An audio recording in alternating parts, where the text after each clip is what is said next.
안녕하십니까. 하루의 경제 주식 마무리 경주마입니다. 워런 버핏이 갑자기 일본의 상사기업 5곳을 투자를 늘렸다라고 하니까 왜 하필 상사냐 싶었는데 오늘 장을 보니까 이유를 좀 알 것 같습니다. 전 세계 원자재 공급망이 재편되고 있고 그 선봉에 무역회사들이 서게 될 것이라는 기대감, 그런 기대감이 오늘 우리 시장에서도 여실히 드러나지 않았나 싶습니다. 현명한 투자자라면 절대 놓치지 않는 경주마, 오늘도 전문가 3분과 함께하겠습니다. 어서 오세요. 안녕하십니까. 안녕하세요. 요즘 철이 진짜 좀 많이 부족한 것 같아요, 제가. 머리에 이 철분이 없으면 머리가 많이 빠진다는데, 근데 저만 철이 부족한 게 아니라 지금 전 세계가 지금 철이 부족해지지 않을까 싶습니다. 죄송합니다. 너무 TMI였나요? 중국이 올해 지금 그 철강 생산량을 좀 제한하겠다, 작년 수준 이하로 제한하겠다 이렇게 밝히면서 오늘 그래서 철강 쪽 괜찮았던 것 같은데요? 네, 그렇습니다. 어떻게 오늘 보셨어요? 철강주 포스코 홀딩스, 포스코는 좀 이따가 우리가 뭐 2차 전지주에도 이야기를 하겠지만은요. 네. 기본적으로 2015년, 16년도부터 끌어왔었던 이 덤핑 부분, 덤핑 관세 부분이 있었었는데요. 그 불확실성이 해소가 됐습니다. 이제 워낙 우리가 미소 마진, 덤핑이 아니라 이건 마진폭이 작기 때문에 미국에서 이 그동안 해왔었던 덤핑 문제가 거의 깔끔하게 해결이 됐고요. 여기에 더 하나 좋았던 게 중국이 이제 하반기부터 철강 생산을 이제 조절할 것이다, 줄일 것이다 이렇게 이야기를 했었습니다. 네. 이 중국의 행보, 제가 여러 차례 말씀드렸지만 지금 세계는 두 팀으로 나눠져 있죠. 네. 미국, 일본, 영국. 이 팀이 갖고 있는 무기는 달러고요. 중국, 러시아, 또 여기에 뭐 터키, 사우디 이쪽 팀. 반대 중러 팀은 갖고 있는 게 원자재입니다. 이 둘이 계속해서 싸우고 있는데 이 달러를 이기기 위해서는 결과적으로 이들은 갖고 있는 실물 자산, 원자재를 최대치로 끌어올려야 되고 뭐 여러 가지 중국이 하반기 철강 생산을 줄이는 이유가 있겠지만 예. 제가 생각하는 하나의 그런 대결 구도 차원에서 중국이 이제 본격적인 행보에 나섰다라고 볼 수가 있겠습니다. 네. 저는 뭐 내년 중반까지 원자재 버블, 뭐 실물 자산 버블을 계속해서 말씀드리고 있는데요. 버핏도 아까 우리 앵커께서 오프닝에 이야기를 했었지만 네. 이 역시도 원자재, 자원과 연관이 있는 부분이거든요. 여기에 대해서 우리가 또 한번 깊이 생각해보는 또 그런 시간 가졌으면 좋을 것 같습니다. 네. 지금 뭐 철강뿐 아니라 주요 광물들 굉장히 다 공급망이 중요해지고 있다고 하니까요.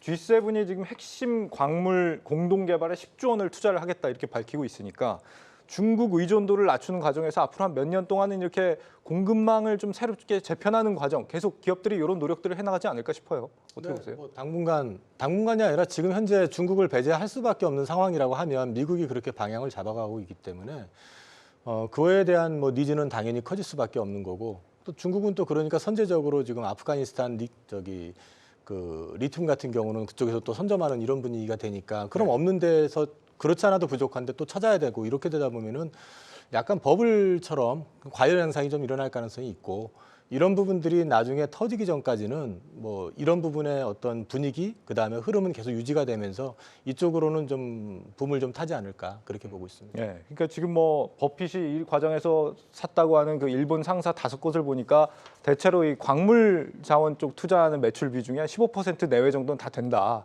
그러니까 이쪽에 좀 관심을 갖고 투자했다는 평가들이 있는 것 같은데, 이제 이 상사라는 게 사실 옛날에나 좀 알아줬던 거 아니에요? 요즘에 상사는 그렇게 각광을 못 받았던 것 같은데. 근데 제가 기억하는 상사 관련주들은 실적은 굉장히 좋은데 항상 저평가되었던 주식이고, 네. 작년에 공급망 부족 나올 때 한 두세 달 정도 바짝 굉장히 좋았었다가 그러다가 시장에서 좀 잊혀져서 지금까지 있었던 상황. 그런데 막상 내용을 열어보면은 철강설의 원자재 트레이딩이잖아요. 그래서 트레이딩, 가스전이든 철강석이든 트레이딩 수익이 작년에 굉장히 좋았습니다. 그런데 지금도 그래 나쁘진 않은 상황이긴 한데 지금 어제 지난주부터 발현이 되는 거죠. 항상 주식을 봤을 때 실적과 주가의 함수가 있다고 생각을 하는데 꼭 이런 이벤트 때문에 크게 터져요. 그러니까는 그것이 내가 익숙하지 못했던 상황이기 때문에 이것을 내가 스터디해서 미리 들어가 있지 않으면은 오늘 15% 이렇게 오를 때 못 잡는 이런 상황입니다. 네. 그래서 그래서 투자자분들 입장에서는 그러니까 LX 인터를 잡을까 포스코 인터를 잡을까라든지 이런 여러 가지 고민이 있긴 있는데요. 가장 중요한 거는 다음 분기 실적이라든지 그것을 전망치가 어떻게 해석하는 부분이기 때문에 일단 조금 지켜보시는 게 어떨까 말씀드릴 수 있겠습니다. 네. 지금 뭐 99년에만 해도 이 상사가 우리나라 수출에서 차지하는 비중이 우리 전체 수출의 절반은 됐다 그래요. 근데 지금 한 2% 정도로 확 줄었다 그러거든요. 근데 아마 이제부터 뭔가 좀 새로운 변곡점을 맞은 게 아닌가 이렇게도 생각이 들고요. 앞서 우리 정철진 평론가님께서 포스코 얘기를 잠깐 하셨단 말이죠. 포스코는 진짜 뭐 철강이면 철강, 2차 전지면 2차 전지, 뭐 온갖 거에 상사면 상사. 다 묶여요. 다 묶여. 이번에도 되게 괜찮았던 것 같아요. 그런 이유로. 그렇습니다. 아마 포스코의 재발견이었었고요. 오늘 특히 뭐 약진을 하게 되면서 많이 주목이 되고 있는 것 같은데요. 포스코라는 철강의 원자재가 있고요. 또 2차 전지, 양극재, 포스코 퓨처엠이 있고요.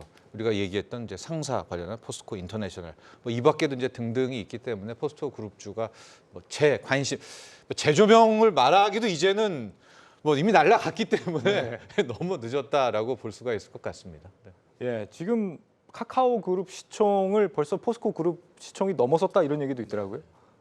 근데 지금 사실 이제 포스코 같은 경우는 저 같은 경우 이제 포스코 그룹을 이제 지켜보면서 항상 이게 보면은 PBR로 보면은 0.5배 미만에 유지가 돼 있었고 그랬던 이유가 결국은 포스코 그룹 자체가 안정적이고 이익은 굉장히 잘 내는데 성장의 모멘텀이 없는 성장의 그림이 제시되지 않았던 그룹이었기 때문에 네. 그런 부분에서 약간 소외가 됐었던 측면이 분명히 있습니다. 근데 이게 성장의 엔진이 장착이 되면 기업의 어떤 가치가 달라지게 되면 최소한 PBR 1배는 넘어가는 게 일반적입니다. 이게 이제 예를 들어서 과거에 보면은 화장품 회사 같은 경우도 중국이라는 모멘텀이 이제 그 엔진이 장착되기 전까지는 PBR 1배가 안 나왔었어요. 근데 이제 중국이라고 하는 그 모멘텀이 붙으면서 매출이 급증하면서 아모레퍼시픽이라든지 LG생활건강 이런 주식들이 급등했었던 선례가 있고 또 그 가까운 때로 보면은 FNF 같은 회사 역시 마찬가지로 패션 회사로만 있었을 때 제가 그 회사를 제일 처음에 탐방하고 매수했던 가격이 2만 원입니다. 네. 지금도 기억하고 있거든요.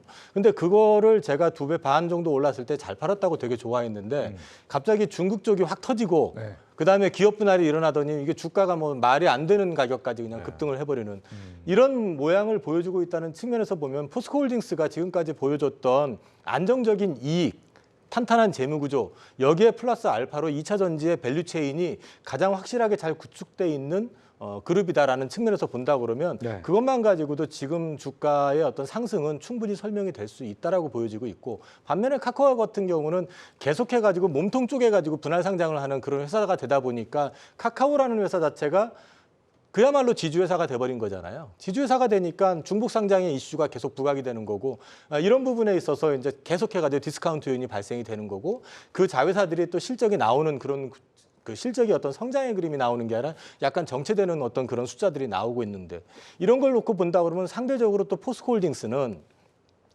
상장을 굳이 안 해도 될 정도의 현금 흐름을 가지고 있거든요. 지금 밸류체인들이. 네. 이럴 경우에는 나중에 진짜 포스코홀딩스가 돈을 정말 많이 벌어서 기존에 상장돼 있는 회사들의 지분까지 추가 매입을 해버리게 된다 그러면 진정한 홀딩스로서의 가치를 재조명할 수도 있는 그런 회사가 아니냐. 그래서 당연히 지금 주가의 어떤 차이나 갭은 설명이 가능하다. 근데 이미 많이 올라 있는데 우리 이사님은 항상 포스코홀딩스 괜찮다고 예전부터 말씀해 주셨잖아요. 네네. 이미 많이 올라 있는데 앞으로 뭐 여력이 더 있다는 말씀이세요? 그게? 저 같은 경우는 지금 밀리면 여전히 좀 더 사도 괜찮다.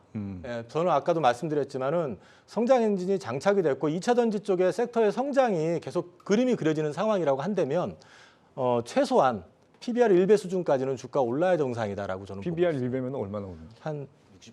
예. 60%? 네. 지금보다 60% 더 올릴 수 네네. 있다. 강한 자신감. 네. 차장님은 어떻게 보세요, 포스코? 아까 이제 오늘 이제 증시를 다 보고 오셨겠지만은 살까 말까로 고민을 계속했던 제 입장에서 봤을 때 네. 이게 오늘 포스코 DX 이게 ICT잖아요. 이게 물류자동화 그리고 포스코 인터 상사 포스코 스틸리온 그러니까 포스코 강판이죠. 이게 다 올랐어요. 다 오른 게 수준이 상한가 15% 20% 이런 식으로 올랐거든요. 그러면은 포스코 스틸리온 기준으로 오늘 올해 초 저점이 3만 원이에요. 근데 오늘 6만 원까지 갔거든요.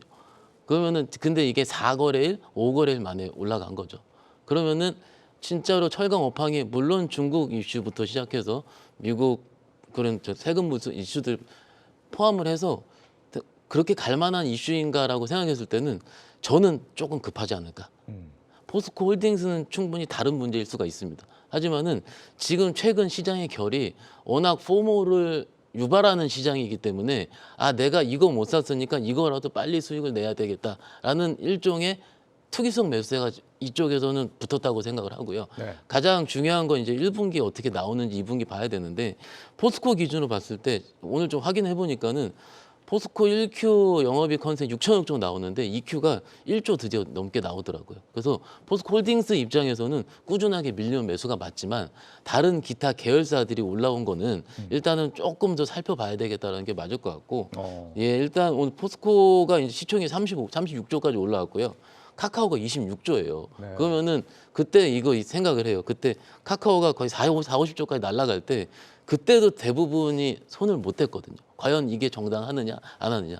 생각보다 주도 섹터가 한번 형성이 되면은 굉장히 손을 못 잡게 하고 날아가는데 네. 거기서 기존에 올랐었던 거를 못 잡고 후발주자를 잡아가지고 낭패를 보는 경우가 굉장히 많았었습니다. 그래서 일단 뭐 각자 판단이시긴 하겠지만은 일단 시총 단위라든지 실적 단위 조금 살펴보시면서 매매 임하시는 게 어떨까. 아 그리고 생각을 한 번 더 말씀드리자면은 네. 이런 많이 올라간 주식들을 처음에 이제 어떻게 매수할까 고민인 거거든요. 네. 이게 조금씩 매수하면 부담이 덜한데 이게 너무 변동성이 심하니까는 한 번에 나머지 현금 물량을 다 매수하시는 경우 많아요. 근데 그럴 때 못 버팁니다. 내가 버틸 수 있는 상황에 포션만 담아놓는 게 또 일단 오래 들고 가는데 일단 팁이 되지 않을까 싶습니다. 네. 오늘 시장 같은 경우 일단 강보합으로 끝이 났는데 뭐 강하게 좀 끝이 난 것 같긴 한데 내용을 보자고 하면은 조금 흐름이 뭔가 좀 바뀐 게 느껴져요. 차장님께 좀 여쭙고 싶은데 우리가 반도체, 전자, 자동차 보통 이쪽이 좀 강했다가 네네. 오늘은 보니까 이제 에너지, 철강, 뭐 조선 뭐 이런 쪽이었던 것 같아요.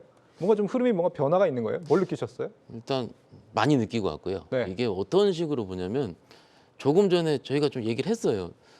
코로나 팬데믹 시국 이후에 주가가 따블이 날 때 종합지수가 2배가 이상 올라올 때 그때 이상했거든요. 일반적으로 시장이 급락했다 올라올 때는 삼성전자, 하이닉스가 밑에서 받치고요.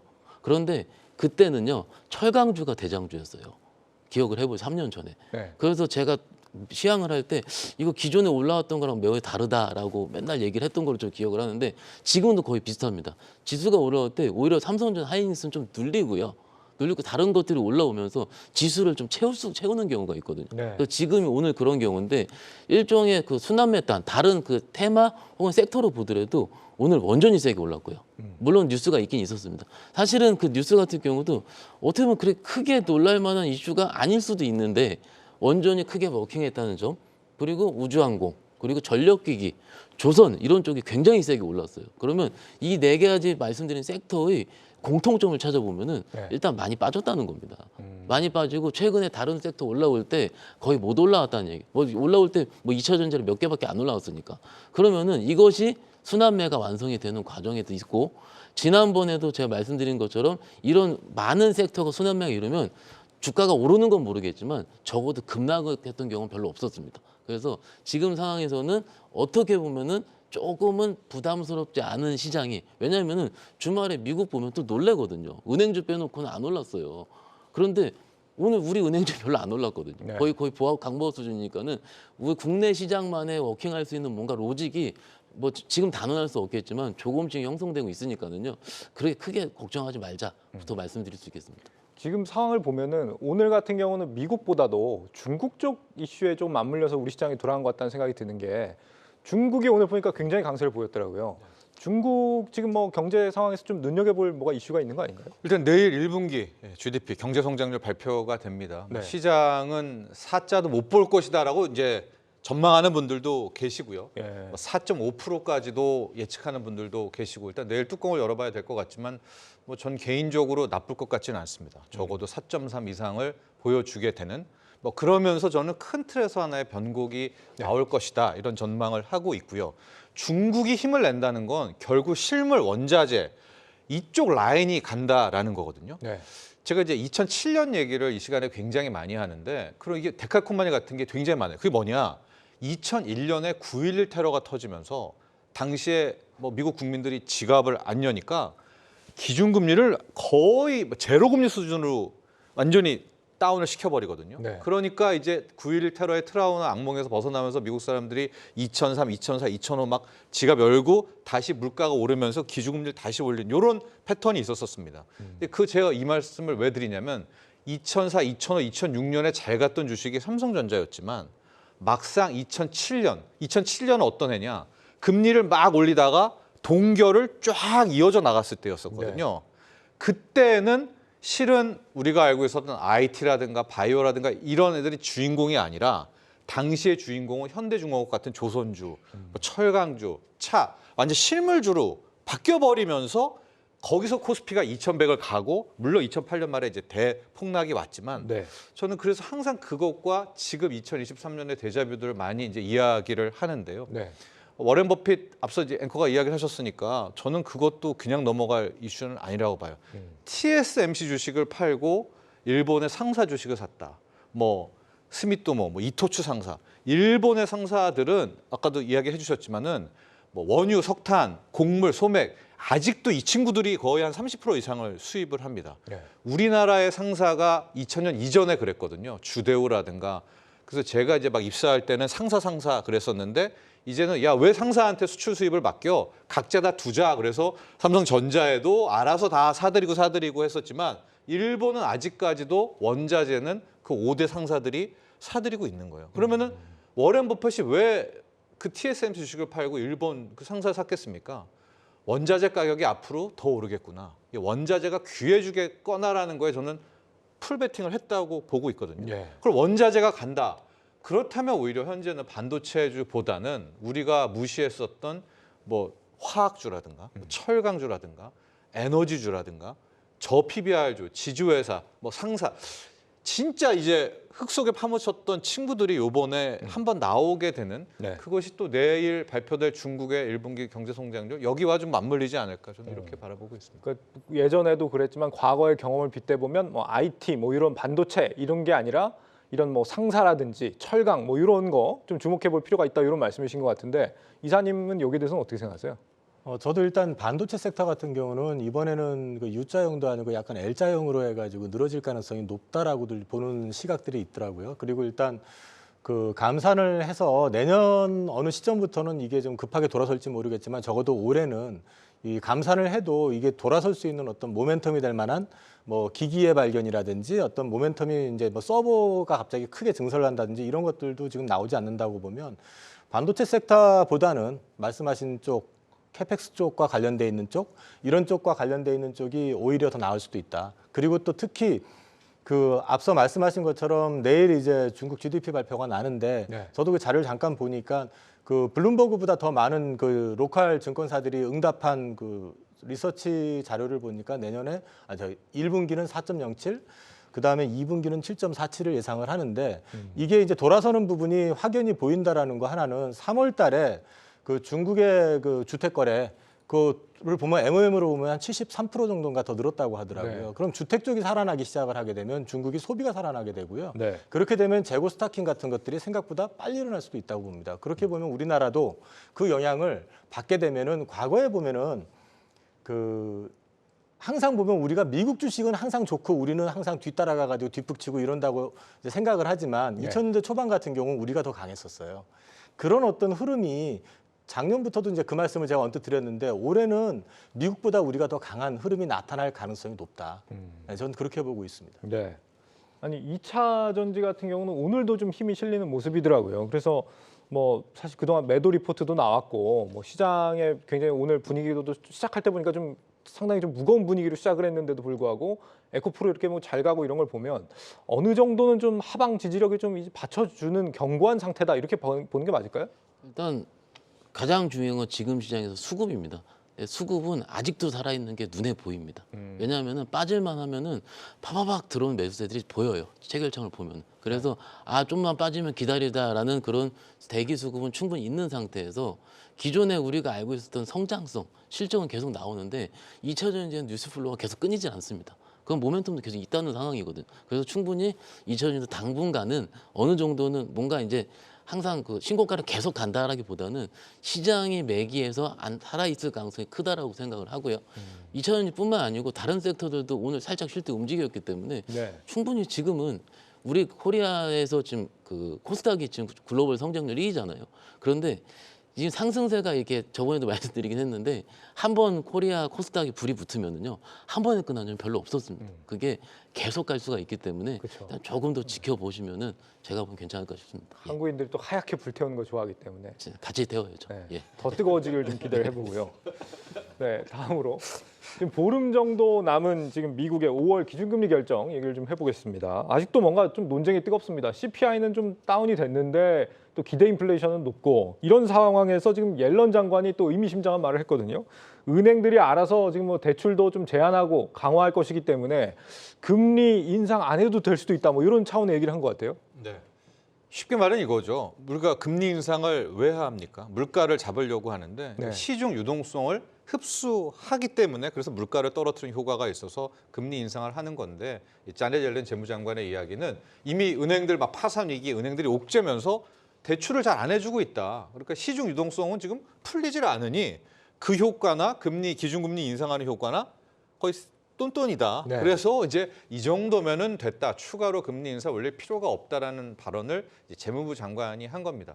근데 이제 저는 그런 생각을 해요. 요번에 0.25를 올리나 동결을 하나 어쨌든 미국이 저렇게 세게 긴축을 못 하겠구나라는 그러니까 쉽게 말하면 전쟁을 펼 때 등을 보여줬다라고 보고 있습니다. 그래서 0.25하고 막 동결하면 0.25 하면 난리 나고 그런 차원이 아니라 이제 그렇게 강력했던 긴축의 검이 상당 부분 이제는 잦아들었겠다 하고 여기에 자넷 옐런 재무장관이 더 한 번 숟가락을 얹었다라고 보고 있고요. 네. 계속해서 말씀드리지만 금리 인하는 안 좋습니다. 그러니까 이 여기 언저리에서 계속 가다가 찔끔 계속 가다 찔끔 요 라인 이때가 저는 시세 분출이 될 수 있는 가장 좋은 라인이라고 보고 있거든요. 네. 예, 실질적으로. 그래서 뭐 저는 자넷 재무부 장관 때문에 뭐 동결을 하든 자넷 재무부 장관 말을 무시하고 0.25를 올리던 현재 FOMC 연준이 갖고 있는 주도권은 이미 뺏긴 상황이다 이렇게 보고 있습니다. 뭐 사실 연준이 옐런 장관하고 뭐 말을 들을 의무가 있거나 그런 건 아니니까요. 근데 뭐 말씀대로 주도권을 뺏겼다 이런 말씀이 좀 타당해 보이고 옐런 발언을 우리가 좀 달리 말하면 지금 은행 파산 사태가 어떻게 보면은 뭐 아직도 좀 여파가 계속되고 있다는 의미로도 해석을 꼭 뒤집어 보면 할 수 있을 것 같은데. 네네. 네. 근데 지금 뭐 JP 모건이나 시티은행, 웰스파고 이런 대형 은행들 보면 어닝 서프라이즈 나오고 있거든요.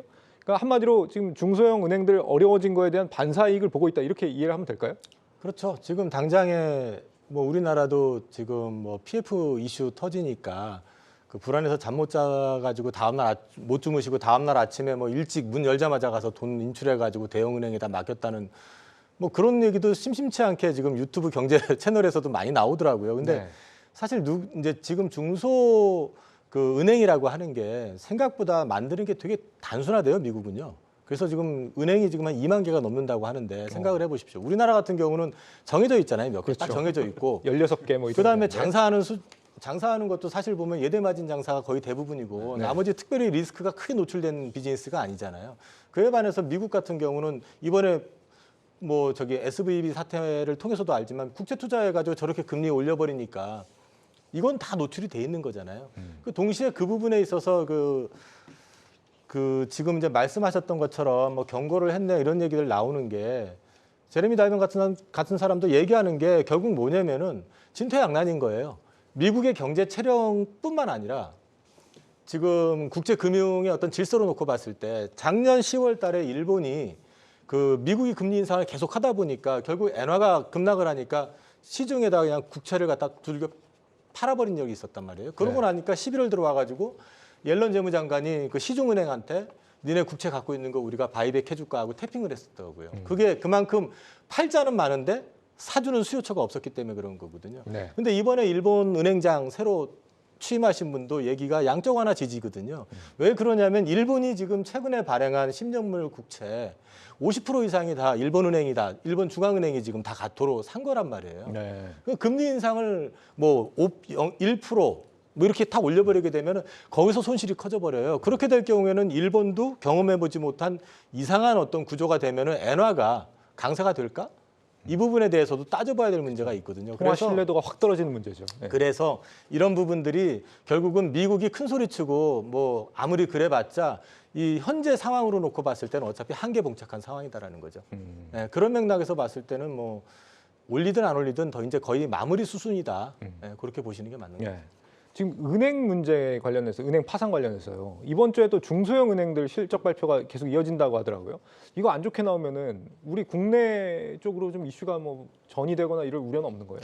일단 주말 사이에 JP모건 잘 나왔는데 네. 국내 은행주는 오늘 안 움직였거든요. 네. 그러면은 그거에 대해서는 미국 은행이 좋다 그래서 국내 은행주가 바로 워킹할 수 있는 논리는 아닌 것 같고요.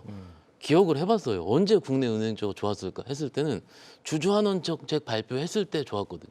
외국인들이 코리아 주식의 은행주를 살 수 있는 팩터는 아마도 그런 거라고 생각합니다. 네. 경험적으로 언제 발표하느냐? 1분기 실적 발표할 때 많이 하거든요. 그러면 지난주부터 시작해서 KB 같은 국내 대형 은행들이 그때 1분기 실적 발표하면서 주주환원 정책 예를 들어서 뭐 자사주 매입이라든지 소각에 대한 부분이 저번 분기처럼 발표를 한다면은 한 번 정도 오버슈팅이 될 가능성이 큰데 그 전까지는 지금까지 스테이할 수밖에 없고요. 이유 자체가 지금 1분기 실적 자체가 대출이 그렇게 늘어나지 않는 구조이기 때문에 컨센보다 약간 적게 나온다는 약간의 소식이 좀 있습니다. 그렇기 때문에 지금은 실적 베이스보다는 뭔가 모멘텀 베이스가 국내 은행주에 있을 것 같고요.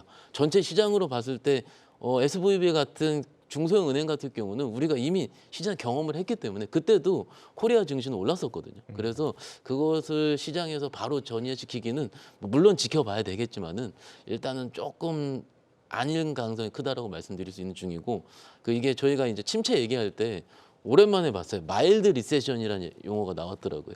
그러니까 FOMC 이후에 마일드 리세션이 완만한 경기 침체잖아요. 그러면은 뭔가 호키시하게 일부러 뭔가 시장을 뒤흔들 필요는 제가 보기엔 없다라고 생각을 하거든요. 그냥 지금 상황을 그냥 천천히 즐기시는 게 제가 보면 어떨까 싶습니다.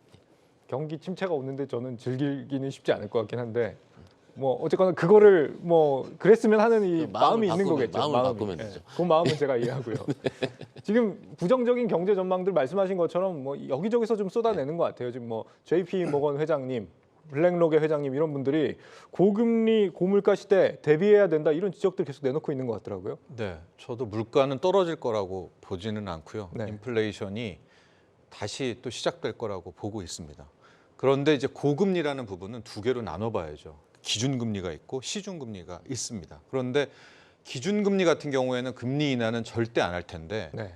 이거를 더 강력하게 못 올릴 거라는 여기서부터 딜레마가 나온다라고 보고 있습니다. 하고 이렇게 기준금리를 못 올릴 걸 눈치가 채면 시중금리는 더 빠르게 떨어지겠죠. 우리도 지금 대출금리 떨어지는 거, 미국의 10년물 국채금리 떨어지는 거 이미 중앙은행이 더 이상 못하겠구나라는 것을 눈치를 챈 그런 부분이라고 보고 있고요. 예. 이런 말이 있습니다. 이 파산 없는 자본주의는 지옥 없는 기독교와 같다. 이 얘기가 저는 최근에 은행 사태 터지고 그 전에 영국에서 소위 말하는 보험사들이 영국 국채 때문에 막 허덕대고 있을 때 금리 올리면서 양적 완화했었던 이런 부분이 딱 이 말과 같은 것 같아요. 우리가 자본주의는 실패하고 잘못하면 파산시켜야 되고요. 그 파산 때문에 아픔도 겪어야 되고 그거를 꿰매는 상처 중에서 더 발전하고 좋아지는 건데 네. 지금은 파산할까 봐 벌벌벌 떨고 있잖아요. 그러니까 파산할까 봐 돈 주고 파산할까 봐 돈 주고 잘못될까 봐 돈 주고 그러니까 지금 현 상태가 파산 없는 자본주의라고 한다면 이건 뭐와 같냐? 지옥 없는 기독교. 기독교의 핵심 논리인데 기독교라는 게 없다고 치면 그러면은 기독교 어차피 종교 얘기해서 그렇지만은 늘 사죄 받잖아요. 늘 회개하면 용서 받잖아요. 그렇죠. 저 지옥이 없어요. 그럼 어떻게 되겠습니까? 필연적으로 지옥 없는 기독교는 방종과 타락으로 가지 않습니까? 그럼 파산 없는 자본주의도 마찬가지로 방종과 타락이면 그게 뭐겠습니까? 그게 인플레입니다. 돈의 가치가 떨어지고 결국 인플레를 예측하고 뭐가 오릅니까? 실물이 오르겠죠. 왜? 종이돈 들고 있는 것보다 실물을 갖게 될 테니까. 네.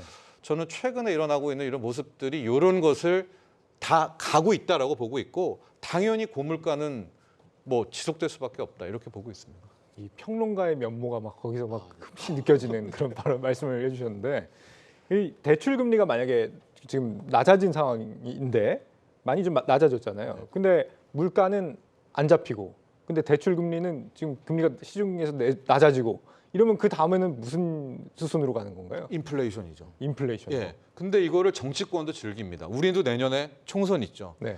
이제 중간 선거 끝나고 대선 났기 때문에 미국도 섣불리 이거 건드리지는 못할 거고요. 또 6월에 미국은 큰 이벤트 있습니다. 법정 채무한도 상향 조정 이거 한 해 만에 이거 가지고 또 하고 있기 때문에 네. 저는 첩첩산중이고 결과적으로 그냥 다 눈 감고 있을 것 같아요. 눈 감고 올해 내년까지는 그냥 좋은 게 좋은 거다 하고 넘어가는 이 와중에 뭐 계속해서 실물 가격은 오르는 원자재 버블이 나오고 이게 물가를 반영시켜서 물가가 오르고 저는 이런 시나리오를 계속 생각하고 있습니다. 네, 지금 아주 뜨거운데요. 잠깐 쉬어가겠습니다. 채널 그대로 고정 부탁드립니다.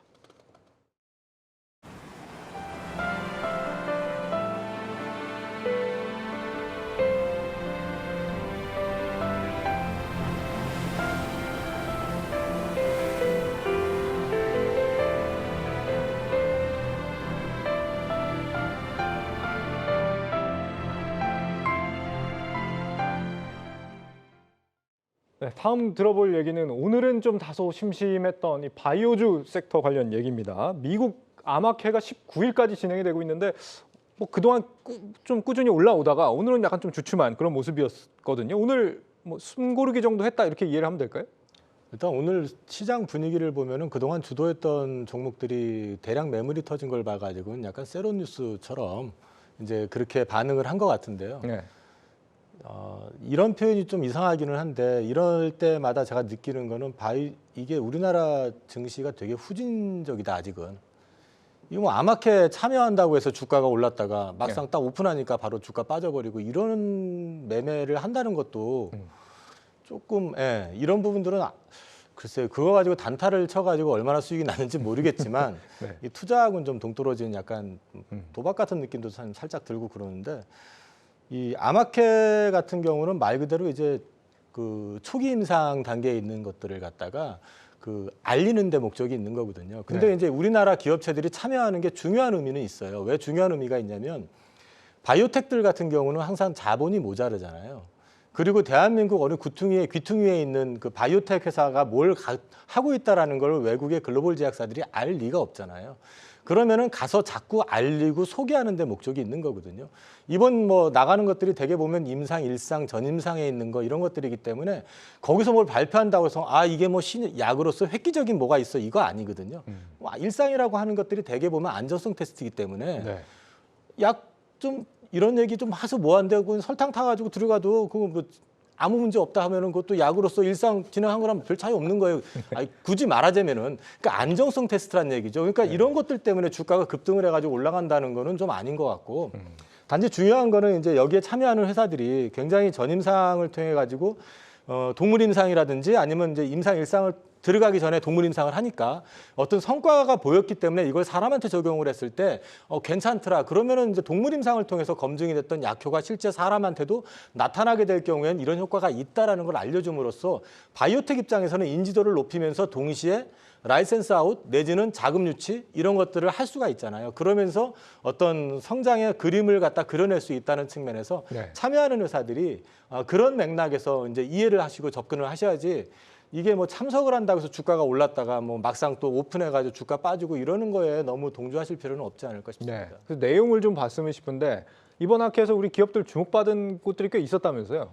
일단 뭐 지금 발표하는 중이기 때문에 좀 확인을 해봐야 되겠지만은 네. 일단 한미약품. 한미약품. 한미약품은 지금 7건 발표할 예정이고요. 인터루킨이라 그래서 명역 항암 문제 그리고 이제 mRNA 메시노 리보엑산이라고 그러는데 그 항암 백신 관련 연구 결과 그리고 북경항암에 대한 결과 굉장히 많은 걸 발표를 하고 있습니다. 예정이기도 하고요. 근데 아까 말씀하신 걸 조금 제 개인적으로 좀 말씀 좀 드려볼게요. 이게 네. 그 지금 시즌이 있는데 아까 그 이제 AACR 이벤트를 앞두고 만약에 주가가 빠질 거였으면 제 경험적으로 일주일 전부터 빠졌거든요. 지금까지 한 2년 동안 그래왔습니다. 그런데 지난주 금요일까지 워킹을 했었어요. 그래서 어떤 것인가로 생각을 해봤더니 이게 지금 6월 달에 ASC와 아스코를 하고요. 5월 중순쯤에 그 아스코 초록 발표도 있습니다. 그런데 4월 말에 우리 대통령님께서 국빈 방문을 해서 바이오 업체들 10군데를 같이 간다는 뉴스 보도가 있었어요. 근데 네. 사실은 지난주에 좀 바이오가 쉴만하다가 그 뉴스 보도가 나온 다음에 다시 올려쳤거든요. 그러면은 한 일주일에서 한 달 정도, 보름 정도 사이 거로 이게 지금 뭔가 모멘텀이 계속된다는 겁니다. 그래서 바로 끝날 것인가 아닌가는 조금 봐야 되긴 하겠지만은 이 중간에 한미랑 셀트리온이 실적 이슈로 올라오고 있어요. 그러면은 막상 이 실적 이슈가 AAC 할 때 발현이 된 거지 아니거든요. 막상 셀트리온도 열어보면은 그 우리가 알고 있는 그 여러 약물들은 이렇게 모멘텀 기간이 충분히 있습니다. 그래서 좀 시간을 보고 지켜보긴 해야 될 텐데 네. 조금 저는 이번에는 바이오가 좀 다를 수 있다라고 생각하는 게 지금까지 바이오가 어떻게 보면 양치기 소년이 된 이유는요. 아시다시피 임상이 이루어지지 않았고요. 지금 코로나가 거의 엔데믹으로 가는 추세에서 기대감이 있을 수 있는 시기 때문에 과거 2년 동안 그랬다 그래서 앞으로가 이래야 된다? 이거는 주가 입장에서 굉장히 독이거든요. 그게 아까 저희가 이제 아까 포스코를 못 산 거랑 비슷하다 생각을 할 수 있는 거예요. 그래서 조금 유연하게 받아들일 필요가 있고요. 저는 이번 텀에 조금 많이 올랐으면 좋겠고요. 개인적인 바람은. 네. 왜냐하면 오늘 좀 듣긴 들었는데 이게 모 종목이 밑에서 4배가 올라왔어요. 바이오 종목. 근데 그러더라도 손실이라고 하더라고요. 그만큼 그러면은 70%, 80% 이상이 손실이 난 상태에서 밑에서 올라온 거거든요. 네. 근데 이렇게 올라온 거는 다행이죠. 근데 안 올라온 것들이 굉장히 허다합니다. 그래서 국내 증시의 뭔가 건전한 뭔가 수급을 위해서라면 우리 그 분들이 4년 전에 그 우리 투자자분들이 빨리 나와야 됩니다. 나와서 새로운 종을 매매하고 좀 수급이 풀려야 되는데 그런 측면에서는 조금 개인적으로는 좀 바람을 가지고 있다고 말씀드릴 수 있겠습니다. 네. 이 정철진 평론가님도 바이오 어떻게 보시는지 궁금한데 결국에 이제 바이오는 임상인데 요즘 이 파이프라인이 뭐 많이 좀 줄어드는 추세다 뭐 이런 얘기도 있는 것 같더라고요. 네, 그래서 뭐 우리 표도 만들었고 뭐 임상 몇 단계 하고 뭐 거기에 대한 해당 기업들도 있고요. 또 그동안의 바이오주 보면 워낙 싸죠. 네. 정말 많이 떨어졌다는 방증이기도 하고 그래서 뭐 최근에 보면 일종의 이벤트 드리븐처럼 그 원숭이 두착 엠폭스 같은 거 나올 때마다 한 번씩 하고 뭐 마이크로 바이옴 같은 거 나오면 또 한 번씩 하고 이런 뭐 바이오텍 이렇게 한 번씩 나오고는 있거든요. 그래서 네. 지금 최근에 바닥권에서 많이 올라온 종목들이 많이 있는데 참 저는 이게 좀 제 개인적인 생각인데 저는 코인과 바이오가 약간 비슷하다고 많이 생각이 들어요. 이게 무슨 얘기냐면 네. 이 암호화폐와 바이오의 가장 좋은 호재는 돈입니다. 그러니까 저금리에 유동성이 풍부해가지고 돈이 넘치고 넘칠 때 시세가 나거든요. 예. 뭐 주체할 수 없으니까 막 코인도 사고 미술품도 사고 롤렉스 시계도 사고 주체할 수 없으니까 1상 통과할 때도 배팅, 2상 통과할 때도 배팅. 무슨 기술 하나 한다고 하면 연구소 찾아가서 배팅하고 하지만 네. 지금은 돈이 말라가는 시기잖아요. 또 인플레이션이 저는 안 떨어질 거라고 보고 있기 때문에 제가 생각하는 코인도 마찬가지고 바이오는 짧게 치고 빠지고 하는 전략 뭐 하나 터질 때마다 이번에 AICR 나오면은 관련해서 한 뭐 15% 먹고 나오고 좀 그런 단기 투자 접근을 저는 생각을 하고 있습니다. 예, 상당히 논리적인 말씀을 해주신 것 같은데 이사님이 보실 때는 그러면 우리가 그 중에서도 조금 이렇게 주목해서 봐야 될 임상이랄까요? 좀 이런 거는 우리가 뭐 치고 빠지고 뭐 하든지 아니면 뭐 들어가서 오래 묵혀두든지 간에 이런 건 좀 주목해 봐야겠다. 그러니까 저는 이제 바이오 주식을 좀 장기 투자하는 네. 패턴이라 가지고 종목을 좀 분석하고 그다음에 이제 종목에 대한 확신이 있으면 일정 비중은 꼭 바이오를 채워 놓고 가져가는 그런 패턴이다 보니까 이게 이제 이벤트 드리븐하는 거를 별로 좋아하진 않습니다. 그런데 이제 보면은 일단 바이오 투자할 때 지금 너무 복잡한 거 하실 거 없이 요번에도 지금 딱 AACR에서 이제 발표하는 것들 쭉 리스트업을 해서 보면은 제일 많은 게 항암입니다. 항암인데 요번에 오늘 기사가 났는데요. 프로메테우스라고 하는 회사를 아마 머큰가 그 회사 인수한 게 지금 공시가 났고요. 네. 그 다음에 저기 얼마 전에 화이자가 시젠이라고 하는 그 미국의 한 글로벌 한 10위권에서 20위권 랭킹 안에 들어가 있는 그 제약사면서 바이오텍인데 그 회사를 인수했던 게 나왔거든요. 근데 둘의 공통점이 ADC입니다. 그 표적항암제 관련된 개발 회사들이거든요. 그러면은 이게 하나의 트렌드가 될 수 있다라는 측면에서 놓고 본다 그러면 ADC 쪽으로 해가지고 좀 특화되어 있는 회사들. 그 다음에 이제 그 중추신경계 같은 경우 이제 대표적인 게 뇌질환 쪽이잖아요. 알츠하이머라든지 뭐 파킨슨병이라든지 이런 쪽에 대한 수요는 여전히 계속해서 늘어날 수밖에 없기 때문에 이번에도 마찬가지로 그쪽과 관련되어 있는 것들이 지금 계속 움직임이 있고 발표가 있고 하니까 큰 섹터로 봤을 때는 좀 많이 알려져 있고 일반 대중한테 익숙한 쪽으로 좀 보시라.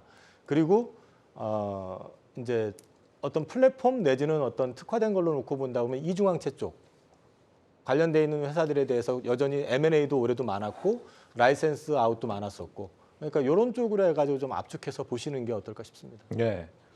이 헬스케어 쪽은 좀 어떤지 궁금한데 여기 지금 원격 진료 이게 코로나 때 막 한창 성행했다고 해야 되나요? 그러다가 지금 중단됐다는 얘기가 있더라고요. 다음 달부터 중단된다고 그러던데. 이게 코로나 이제 조정 로드맵이죠. 그래서 심각 단계에서 경계인데 이게 경계에서만 비대면 진료를 할 수 있다라는 특별히 통과가 된 건데 그 시한이 4월 말까지고요. 그리고 그것이 법안 소위에 개정에 대한 부분이 올라가 있는 상황인데 네. 통과가 어떻게 될지 모르겠다. 일단 지금까지 시향이 그래요. 그런데 이거를 법적인 부분을 제가 예측하는 자체가 조금 어려운데 네. 일단 정치적인 부분도 충분히 있을 거라고 보고 있고요. 아직은 불확실한 상황인데 일단 정부의 기조 자체가 일단 어느 정도는 통과에 대한 기류가 좀 더 있기 때문에 조심스럽게 조금 어느 연장되지 않을까라는 생각이 드는데 예. 그건 좀 지켜봐야 해야 될 것 같고요. 이럴 때 이제 항상 얘기하는 게 그 이벤트를 앞두고 나서 원격 의료 관련주들 매매해야 된다 이런 거 많이 하시거든요. 네. 그거 확인하시고 하셔도 되니까요. 조금 보시고 하시는 게 어떨까 좀, 싶습니다. 좀 신중할 필요가 있고 예, 의료 AI는 어때요? 그쪽은 또 괜찮다는 얘기가 있더라고요. 미국에서 뭐 주목을 받는다, FDA 허가까지 바라보고 있다 뭐 이런 얘기도 있고요. 뭐 대표적으로 루닛이라는 이런 업체들이 있는데 이게 종목이 좀 핫해요. 핫하고 지금 핫한 게 아니고 한 2주 전까지 굉장히 핫했어요. 그래서 AI가 갈 때 우리가 알고 있는 AI 종목 4대장 있잖아요. 그런 종목을 갈 때 그 다음에 정부에서 정책이 조금 발표되면 그 종목들로 갔었어요. 물론 그 종목의 기술력을 열어보면 굉장히 좋습니다. 뭐 루닛 스코프라든지 루닛 인사이트 열어보면은 그것을 어떻게 보면 저희가 이제 발견하는 부분 자체가 기존에 확인하는 부분도 훨씬 빠르기 때문에 충분히 그런 거 바이오 마커를 이용해 할 수 있다. 충분히 알 수 있습니다. 근데 막상 재무 열어보면 굉장히 어렵습니다. 종목이 안 좋다라고 탓하는 게 아니고요. 기존에 갖고 있는 밸류 대비해서 많이 오른 건 맞아요. 그래서 지금까지 움직이는 걸 확인을 해보면은 그 종목들이 조금 트렌드화 될 때만 움직였거든요. 그래서 이 다음에 이슈가 있을 때 보는 게 맞을 것 같고요. 일단 뭐 기술력은 인정하는 부분이기 때문에 살펴보시고 하시면 어떨까 생각하고 있습니다. 예. 이사님께 좀 여쭙고 싶은데 지금 바이오 투자하면서 사실 실망한 게 한두 번이 아니거든요. 신라젠, 뭐 헬릭스미스, 뭐 그동안 우리에게 충격을 안겨준 이슈들이 너무 많아서 그래도 이 많은 업종 가운데 우리가 바이오를 봐야 되는 이유를 찾자면 어디서 찾을 수 있을지, 그리고 만약에 투자를 한다면 어떻게 해라. 앞서서 이제 뭐 치고 빠지는 전략도 우리 정철진 평론가께서 말씀해 주셨지만 이사님은 어떤 생각이신지? 일단 저는 바이오는 제가 이런 표현은 별로 안 좋아하지만 인류가 존재하는 한 영원한 테마가 될 수밖에 없습니다. 인류가 살아있는 동안은 질병하고 동떨어져 가지고 있을 수는 없기 때문에 항상 신약에 대한 니즈나 수요는 있고 그 약이 좀 더 효과적인 걸로 개발되기를 원하기 때문에 이쪽은 항상 있기 때문에 관심을 가져셔야 되는데 뭐 방금 말씀하셨던 뭐 신라젠이나 뭐 아빠 헬릭스미스라든지 그 외에도 뭐 최근에 셀리버리라든지 여러 회사들을 보면 이제 대체적으로 보면 그 회사에 대해서 제대로 알고 투자하신 분들이 몇 명이겠느냐. 그러니까 저는 이제 바이오를 하시더라도 제 같은 경우는 이제 앞서 말씀드렸지만 제가 그 한 종목을 선택할 때까지 굉장히 많은 부분에 시간을 들여서 스터디를 하고 나름대로 점검을 하거든요. 네. 근데 이 점검을 통해 가지고 일단 첫 번째는 바이오는 귀동량으로 해서는 절대 안 됩니다. 숫자가 안 나오잖아요. 그다음에 개발자들도 이게 될지 안 될지 오너한테 물어봐도 몰라요, 사실은요. 오너가 개발될 줄 알면은 자기 주변 사람들 다 사게 하겠죠. 그렇죠. 그러니까 개발될 줄도 모르는 거거든요. 사실 가능성을 보고 투자를 하는 거잖아요. 네. 그러면은 이게 신약 트렌드에 맞는지, 그다음에 얘네들 기술이 어느 정도 뭐 국책과제 수행 능력이 있다든지, 과거의 어떤 백데이터들을 보면은 라이센스 아웃을 뭐 해본 경험이 있다든지 이런 것들 한번 점검해 보시고 네. 투자를 할 때 항상 보면은 이 바이오텍의 문제는 자금이 고갈이 되잖아요. 그러니까 CB나 BW를 찍거나 증자를 하게 되거나 이러게 되거든요. 네. 그러니까 현금 흐름이 최소 2, 3년 정도는 유지가 될 수 있는 회사라는 회사인지를 한번 체크해 보실 필요가 있고, 본인이 공부할 자신이 없으시면, 그리고 본인이 이해가 안 되는 거, 너무 복잡하고 용어 어렵고 이런 거는 안 하시는 게 맞아요. 굳이 그걸 억지로 알아가지고 투자하셔가지고 자기 지식 자랑하는 건 아니잖아요. 네. 투자에선 수익이 우선이기 때문에 내가 이해가 되는 아이템을 가지고 투자를 하시면 되거든요. 그리고 이제 가급적이면은 저는 단일 아이템 개발하는 쪽보다는 좀 포트폴리오가 돼 있는, 신약도 하나만 가지고 매달리는 쪽보다는 복수의 어떤 신약을 개발하는 정도의 어떤 역량을 갖춘 회사들, 이런 회사들을 가지고 좀 공부하셔가지고 대응을 해보시는 게 그래도 좀 리스크를 줄일 수 있는 방법이 아닐까 싶습니다. 네, 좋은 말씀 감사하고요. 열심히 도전하는 우리 바이오 기업들 좀 응원을 드리겠습니다. 반도체 뭐 얘기 하나 좀 짚고 가볼까요? 지금 인텔에서 이번에 서버용 CPU 신형 계속 발표를 하면서 DDR5로의 전환이 좀 굉장히 빨라지고 있다. 그래서 우리 반도체 기업들 좀 이 수요 덕분에 좀 살아나는 거 아니냐 이런 기대감들이 좀 있는 것 같은데 이 부분 좀 어떻게 보시는지. 예. 사파이어 레피지죠. 예. 예. 또 제가 반도체를 지금 외국인이 선취매하고 뭐 여기까지 해왔잖아요. 네. 그 이끌어왔던 것은 역시 감산에 대해서 베팅을 했다라고 보고 있고요. 저는 사파이어 레피지가 또 다른 하나의 성장 동력은 되겠지만은 중장기적으로는 네. 저는 뭐 크게 기대를 하고 있지는 않습니다. 그러니까 반도체를 바라보고 있으면 한번 바닥을 찍고 나서 다시 살아날 때 보면 가격이라는 산 하나 넘고요. 그 다음에 재고라는 산을 넘고 그 다음에 경기라는 산을 넘으면서 이제 시세가 나오게 되는데 네. 이제 감산과 함께 저는 가격이라는 산을 하나 넘어왔다라고 보고 있습니다. 하고 가격이라는 산을 넘어왔을 때로 갈 수 있는 게 삼성전자 기준으로 보면 저는 한 뭐 68,000원에서 7만 원 사이고 그 7만 원의 벽을 뚫으려면 이제 재고가 확 떨어지는 재고라는 산을 하나를 또 넘어야 될 것 같은데 저는 그 산은 또 꽤 시간이 걸릴 것 같거든요. 네. 그렇기 때문에 최근에 외국인들이 샀다 뭐 이렇게 하고 있지만 저는 그것은 한 요 정도 가격 정도까지 바라보고 있는 것이지 이게 막 당장 여름부터 재고가 바닥을 이제 찍고 재고가 돌아서 이런 정도까지의 큰 기대는 하고 있지 않은데요. 네. 제가 너무 또 부정적으로 보고 있는 것 같아가지고. 아닙니다. 네, 네. 다양한 의견을 주실 네. 필요가 있으니까요. 네. 뭐 지금 외국인들 같은 경우는 삼성전자를 지난주에인가요? 굉장히 많이 샀다. 1조 3,700억 원을 순매수를 했다라고 하는데 반대로 그 SK 하이닉스는 500억 원밖에 안 샀다 그래요. 그래서 뭐 이 두 주가의 전망이 좀 종목별로 좀 달라지는 걸까요, 차장님? 일단 경험적으로 하이닉스는요. 삼성전자보다 베타 플레이가 높은 주식이고 그리고 하이닉스 같은 경우는 디램에 오리엔트 되어 있기 때문에 다른 포트폴리오 갖고 있는 삼성전자 대비해서는 조금 그 워킹할 수 있는 기제가 약할 수밖에 없습니다. 그래서 삼성전자 실적이 EQ의 적자 컨센이 조금씩 나오긴 하더라고요. 왜냐하면 IM 쪽, 휴대폰 쪽이 2분기에는 신제품 효과가 좀 떨어지기 때문에 그러면 1분기 반도체 안 좋아지는 걸 커버할 게 없거든요. 네. 그러면 그 기조가 외국인도 알 수 있을 것 같습니다. 그러면 상대적으로 포트폴리오 다각화된 삼성전자 사지 디램이 아직까지 돌지 않는 상황에서는 하이닉스는 조금 이따 살 것 같고요. 그것이 이제 아까 DDR5로 고수익 쪽 넘어가는 쪽으로 넘어가는 시기가 3분기에서 4분기 사이라고 예측이 나오고 있으니까는 아마 그 시기에 그럼 저희로 따지면 여름 전후 2분기가 그쪽으로 주 타겟이 될 것 같아요. 아마도 네. 편하게 말씀하신 것처럼 그 재고까지 넘어가는 그 수준이 아마 2분 실적 발표 수준이 되지 않을까 싶습니다. 그러면은 한 3달 정도 남았잖아요, 지금. 근데 그 기간 동안에 어떤 게 움직일까 혹은 어떤 게 할까도 우리 투자자 입장 고민할 필요가 있다고 생각하고요. 네. 일단 길게 봤을 때는 지금 PBR 때는 싸니까는 일단 들고 있는 게 맞고요. 근데 뭐 트레이딩에 대한 영역을 봤을 때는 지금은 최근 좀 올라왔기 때문에 조금 보시는 게 어떨까 말씀드릴 수 있겠습니다. 예. 2차 전지 쪽도 지금 뭐 호재 이슈가 있는 것 같더라고요. 현대차예요. 지금 북미 전기차 공장에 LG 엔솔하고 SK 온하고 네. 둘 다 데리고 가겠다. 네. 뭐 이런 입장인 것 같더라고요. 근데 사실 이제 데리고 가겠다가 아니라 모시고 간다고 보는 게 맞는 것 같습니다. 그렇죠. 지금. 네. 네, 지금은 이제 배터리 3사 쪽으로 그 국내 현대차 외에도 외국계 자동차들이 지금 굉장히 많이 지금 컨택이 오고 합작 제안을 보고 있기 때문에 현대차하고 원래 SK하고 LG하고 만나가지고 예전에 그 합작 논의를 했었어요. 근데 그게 무산이 됐었거든요. 근데 무산이 됐던 얘기는 이제 비하인드 스토리가 듣기는 들었는데 뭐 굳이 말할 필요는 없을 것 같고.